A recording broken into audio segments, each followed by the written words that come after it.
Is Star Wars Unlimited the TCG trading card game for non-trading card gamers?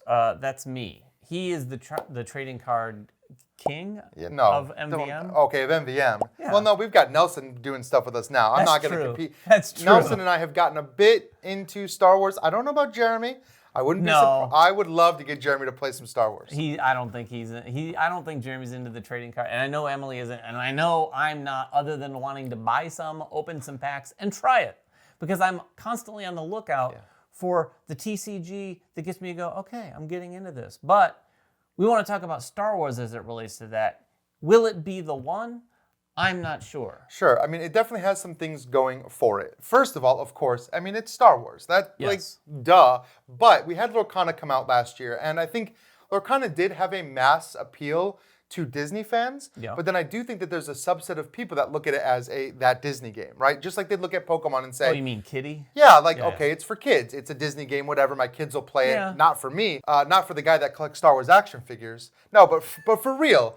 It's a different audience that loves Star Wars. We get people that buy Star Wars products, that buy the lightsabers and the black labels. They spend a ton of money on Star Wars stuff, and I think that market, while they don't necessarily play CCGs, this one might be the one that at least gets them to say, well, I need to have it because it's Star Wars, and then if they play it, maybe they'll enjoy it. Maybe it'll suck them in. Well, like with any of these, there's a lot of IP history in trading card games like this. I mean, there's been other Star Wars ones for that matter. That will bring people in. It's the kind of thing that brings me into a game like this. But like I said, other things, it's a game. I like playing games. Sure. What always makes me go away is the away from the table lifestyle-esque investment that you have to put in to really learn the game and be competitive. I mean, at the end of the day, I think less competitive gamers, obviously, this is probably an obvious statement, aren't going to enjoy as much games where you're fighting head-to-head against someone. Sure. Especially when I'm sitting against this guy. If I sit down at the table with Ryan and he's going through his cards like that, which puts me on tilt, by the way. I don't know. It's just the thing, that competitive play. I do it I don't too, know. But it puts me on tilt. I just know with every of the cards, it's just a habit at this point. The amount of knowledge he has more than me is evident, and I'm like, I don't know what I'm doing, and then he does a thing. But I do think Star Wars does some things to make at least the gameplay a little bit more accessible and a little bit more, I don't know, entertaining or fun. I would say fun. Now, there's a level of that competitive spirit, which you're going to find in any CCG. Sure. That level of knowing what all the cards are, knowing what the meta is, knowing what people are bringing, building decks to go with the meta or against it or whatever. And if none of this makes sense to you, then that's not the level of play that you play at, and that's fine. Star Wars needs to appeal to both sides. Now, they do have that. The meta is evolving all the time as people really read the cards and learn the different combos and discover new interactions that they didn't know before. That's fine. That's great that we have that. That appeals to me. But the game needs to be fun to play at the fundamental basic level for people that are not like that. And I do think that Star Wars Unlimited is just fun. It's more fun than Lorcana. It might even be more fun than Magic, especially for new players, only because the way Magic works, you get to take all of your actions at once. You get to take your whole turn. And so if you're playing against somebody very skilled in Magic who has all these combos, it could feel like you're sitting there with your hands in the air all right, I'm going to lose, and I'm not going to get to do a single thing this game because they're just playing cards left and right. Yeah, Star Wars doesn't work that way. It's just like with any board game where you're waiting for someone to take their turn, and you're like, I'm going to do this, and then I'm going to do this, let me do this, and this. And sometimes someone else at the table might go, okay, now I not only feel dumb, because I'm not doing that on my turn. Sure. But I also hardly followed what you just did. Sure. Magic has a lot of complicated rules of layering actions and instant effects and when does this trigger or that trigger. It's called the stack. It layers it all out. You have to, it takes a lot of time to really understand how that process works. Star Wars made a really simple decision that completely got away with all of that, which is just you only take one action ever. Yes, it is nice. It's just one action back and forth. Now, there's a list of those. There's 5 different actions you can take, but you are just going back and forth. So you're just reacting to what just happened. And the tactical gamer in me, which I'm very much, enjoys that aspect because I can see, okay, that's what they did now. Do I need to do something to address that, or do I need to do what I was planning on doing? that's really the main decision tree. Yeah. You might, like when you get, like Ryan was saying, into the meta where you're like, okay, if he did that, what else does he have? What else? Where is he going with that? I'm not going to be there. But I can look at what's happening and react to it. And that back and forth also is just more engaging. Yeah, it's just you're not waiting. action, you're not waiting for your turn. You're going back and forth, back and forth. You can pass. You can take the initiative token, and then it sort of resets. And I also like the fact that you're not like struggling to. And Lorcana does this too. You're using the same cards for resources as you do anything else. This is kind of a new trend we're seeing. I do think that's... it's great. It means you can always play a resource. Yeah. You get to look at your hand. You get to draw 2 cards a turn and put one face down as a resource. So you don't have to worry. In Magic or other games like that, you could just draw no lands, and you could just be. It can be a very frustrating experience. Yeah. This game, the only frustration is like, oh, all my cards are really good. I don't really want to put one of them face down, and you have to make that decision. But that's a fun. It's a more fun decision. I enjoy the tense decision of like, oh, I really wanted to play this, but this is what I need to do right now, so I'm going to play it as a resource. Yeah, but it does mean that everybody kind of ramps at the same speed but although there are cards, especially in the green, a command that let you like play multiple resources a turn, and you can get to your higher cards faster. But the fact that there's nothing really stopping you, you're at least going to have a mana a turn. And in Magic, people say, oh, well, that's part of building a deck, like building out your mana curve and like blah, blah, blah, blah, blah, blah. Sure, that's fun for some people. That's actually my least favorite part of Magic. My favorite part of Magic is combining different colors to make really cool decks. And Star Wars gives you that power right out of the box. Even if you don't know anything about deck building, you can choose any leader and pair them with any base. And then you look at the different symbols, and those are the cards you can put in your deck. But beyond that, you can put any card in your deck. You just have to pay a little more for the cards that don't match. And so you can literally, like, there's very few restrictions.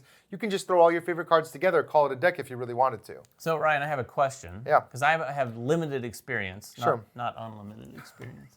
All right. I have limited experience, and you have a little bit more. As starter packs go for TCGs, because you've said yourself that starter packs not always the best window into what the game does. And this may still not be the best window into what the game does, but how does it compare to other starter decks that you've experienced? Honestly, I think this is one of the best windows. Really? Yeah, I wouldn't necessarily say that these are completely balanced decks for people that are expert players. Like, the more you play, the more you're going to realize that maybe some lines of play are stronger. But if you're just 2 people starting out, they can be pretty evenly matched. But what these decks do that I haven't seen, like Lorcana, the starting decks are there. They don't really let you play the fun parts of the game. You have to go build a deck if you want those combos. These decks just get you into the action right away, and maybe it's just because of the way that action system works that we talked about. You'll find yourself taking actions right away and doing fun, exciting things right away. And because there's no mana to worry about, you're going to get your powerful cards on time. Yeah. And so the game kind of can control how it's paced out. And so these decks, they ramp up in a really satisfying way. Honestly, I was talking about this even before the game was released. I think these are some of the better starter decks that really get you into the game and show you what the game can be, even on your first play. Is it the starter deck, or is it the structure of the game I think it's maybe both. A little bit of both? They've definitely built decks here, and of course they appeal to people like me because there's cards in these decks that you can't get outside of these decks. Yeah. But they actually made these decks quite powerful, especially the Vader deck is quite strong. Even if you were to take this deck against some other built decks, it still can hold its own. See, it's interesting you say that. I've played a couple times with a friend of mine who plays even fewer games than I do. He played Vader, I played Luke, and one of the things that I noticed is these decks will also do different things. They do, right. So that it kind of shows a new player. It allows the players to have that sort of envy at the table of like, wait a minute, how are you doing all the shields, Luke? Oh yeah, Luke puts out all the shields. Luke puts all these shields Vader out. does all this damage. And as Vader, my friend was just like, where am I getting my shields? And I'm like, well, maybe that's not what you're getting. Vader does something differently. So it was interesting because it makes you want to go, okay, let's play again. This time, I'll be Vader. Sure. You be Luke. Sure. And you're saying Vader might be, from your perspective, more powerful? I think that the Vader deck is probably a little stronger for experienced players. I mean, it's Vader. But they're good, and they're great jumping off points because they give you a lot of the core cards that you're going to need for deck building. In fact, I'm in the Creators League with Nelson and Rolling Dice and Taking Names and a couple other content creators. And we're doing that. We're taking a starter deck, and every week we're just adding a few more cards into the starter deck and switching it out and kind of gradually changing the deck over time. That's kind of it's interesting. a lot of fun. That's appealing to even me. So what are some of the rules? Like how many cards can you add? Are there limitations? You get 3 packs every week, and then you can take the best cards from the pack and 3 boosters? 3 boosters per week, and you can slot them in to the starter decks and change them however you want. So it's an interesting premise, but these do give you that strong core. They give you 2, like sometimes you get these packs and you're like, okay, I'll never use Luke. But Luke and Vader are very strong leaders, even compared to some of the rarer leaders. They're still really strong. So I think getting just that Spark of the Rebellion starter set and playing 1v1 with your friends, it gives you a taste of what the game can be. Now, deck building, for me, with the matching of the leader and the base and getting those different colors, and then adding those, and like, there's like the blues, the greens, the yellows, the reds, and then there's like greens that are just green, and then there's greens that are heroic, and then there's greens that are villainous, and you can kind of like mix and match with those. They kind of play in a several. Yeah, they kind of play in different ways based on whether you're playing a heroic or villainous deck, or like a deck that's neither heroic nor villainous, which you can do. Like, there's just so many different combinations for building decks. They've made it a lot of fun. At least I've been building decks just for fun without even really playing them. And I'll never do that, but I will say, I think the fact, for me at least, when you look at the leader and the base as sort of your starting point, and I don't know if expert deck builders would do that. I would do that though. I'd be like, I want to play a deck with this leader. And you absolutely can. And it just, it's right there. It basically says, okay, these are the icons that you don't have to. Yeah, but you should. But these are the ones you should be putting in your deck, because it is unlimited in the fact that you can put any cards you want. They'll just cost more resources. They do. They cost more resources, but you can put villainous Imperial cards in a Rebel deck if you really wanted to. Yeah, you probably. just have to pay. Have you done much of that? Have you played in that space yet? Only if I'm doing like a sealed event where like they give you a certain amount of packs and you have to build the best deck you can with just those packs. Sure. Then you got to do what you got to do. You got to do. Like, if you don't get any space units, you got to maybe put some space units in. So I work backwards. I'm like, here's a really cool set of units, or here's a really cool combo. And then you build out the deck and you're like, okay, well, which leader best supports this deck? So you can do it both ways. I think that's another really good sign for the strength of the game.